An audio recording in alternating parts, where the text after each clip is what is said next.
उन्होंने ये भी लिखा है कि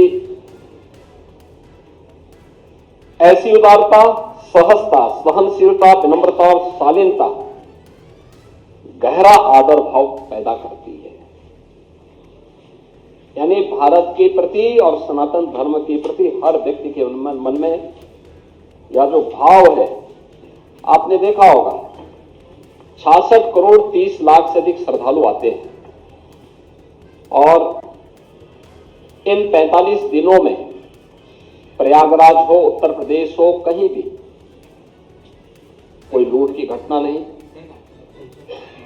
कोई अपहरण की घटना नहीं, कोई दुष्कर्म बलात्कार की घटना नहीं, कोई भी छेड़छाड़ नहीं, कोई भी ऐसी घटना नहीं जिसके बारे में कोई अपने आप को शर्मिंदा महसूस करे। ये सामाजिक अनुशासन नहीं तो क्या है?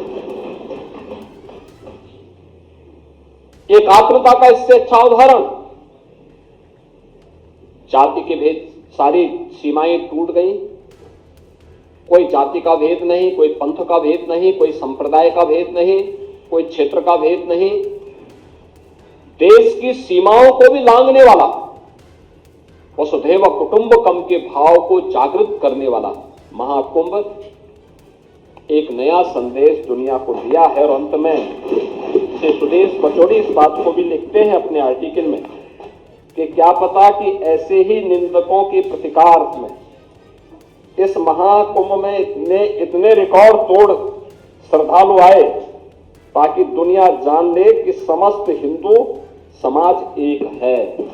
यानी जो लोग महाकुंभ की निंदा कर रहे थे उनके बारे में वो कहते हैं कि जो लोग कभी पॉल्यूशन को लेकर के, कभी व्यवस्था को लेकर के, कभी किसी अन्य झूठी खबर को लेकर के तमाम प्रकार से इस महाकुंभ के आयोजन को किसी न किसी प्रकार से हतोत्साहित करना चाहते थे, लेकिन उन सब निंदकों को मुंहतोड़ जवाब देने के लिए जनता जनार्दन प्रतिकार के रूप में भी वहां पर उपस्थित होती हुई दिखाई दी। उन्होंने कहा कि नहीं, हम सब एक हैं ताकि दुनिया जान ले कि समस्त हिंदू समाज एक है।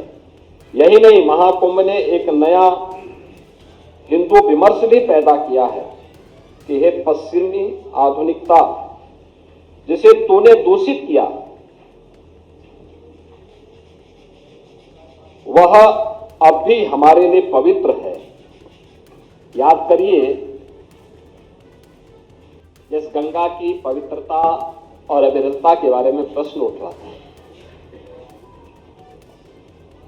2014 के पहले, नमामि गंगे परियोजना के पहले उत्तर प्रदेश के अंदर मां गंगा 1000 किलोमीटर दूरी तय करती है, बिजनौर जनपद से बलिया जनपद तक। इन 1000 किलोमीटर के दायरे में सबसे क्रिटिकल पॉइंट, और एक क्रिटिकल पॉइंट केवल उत्तर प्रदेश के लिए नहीं था, गंगोत्री से लेकर गंगा सागर तक के इस पूरे 2500 किलोमीटर के दायरे में था, वह कानपुर था। कानपुर में 125 वर्षों से सीसाओं में 4 करोड़ लीटर सीवर प्रतिदिन गंगा जी में उड़ेला जाता था। हम आभारी हैं प्रधानमंत्री मोदी जी के, जिन्होंने नमामि गंगे परियोजना के माध्यम से इस योजना को प्रभावी ढंग से लागू करने के लिए हमें पर्याप्त धनराशि उपलब्ध करवाई। यद्यपि पैसा 2015 में भी उन्होंने उपलब्ध कराई, लेकिन समाजवादी पार्टी की तत्कालीन सरकार ने उसको लागू करने के लिए कोई कदम नहीं उठाए। ये जो प्रदूषण की बात करते थे ना, ये वही लोग हैं जो अपने समय में कुछ कर नहीं पाए और हमें अवसर मिला तो डबल इंजन की सरकार ने सीसामऊ के सीवर पॉइंट को सेल्फी पॉइंट बनाने का काम किया। एक भी बूंद सीवर आज के दिन पे मां गंगा में कानपुर में नहीं जाता है। और यही बात उन्होंने कहा कि ये सीवर पॉइंट बनाने का काम किसने किया, सीवर वहां तक गिराने का काम किसने किया था? अंग्रेजों के समय प्रारंभ हुआ था। तो पश्चिम के जो विचारक आज हमें उपदेश देते हैं अपने करतूतों को नहीं देखते। और उन्होंने कहा कि उसको जिसको ये दूषित कहते थे भारत के सनातन धर्मावलंबियों के लिए, वह मां गंगा आज भी उतनी ही पवित्र है। और इसलिए उन्होंने इन सभी चीजों की परवाह किए बगैर, क्योंकि उन्होंने कहा कि यही नहीं, महाकुंभ में एक नया हिंदू विमर्श भी पैदा किया है। ये पश्चिमी आधुनिकता जिसे तूने दूषित किया वह भी हमारे लिए पवित्र है, क्योंकि यही हमारी सुरसरी है जो बहते बहते हरेक को पवित्र करती रहती है। और विज्ञान भी तो यही कहता है कि बहता हुआ जल अपने आप को पवित्र करता रहता है। हमारी नदी संस्कृति यही है। और आपने इस चीज को देखा होगा, मैंने पिछले दिनों जब मैं यहाँ पे राज्यपाल जी के भाषण में चर्चा के में भाग लेने के लिए यहाँ आया था, तब भी मैंने बताया था कि सेंट्रल पॉल्यूशन कंट्रोल बोर्ड के जो भी नमूने ले जाते थे वह 200 से लेते थे, लेकिन उत्तर प्रदेश सरकार के जो pollution control board Uttar Pradesh का है उसके अपने सैंपल कलेक्शन होते थे और लैब भी वहां मौजूद है।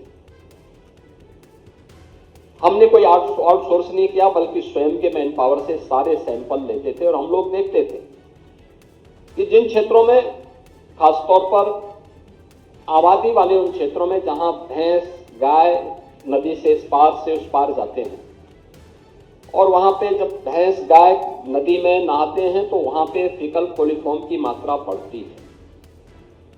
लेकिन वही चीज आगे बढ़ती हुई जब जाती थी, संगम में जब भी नमूने लिए गए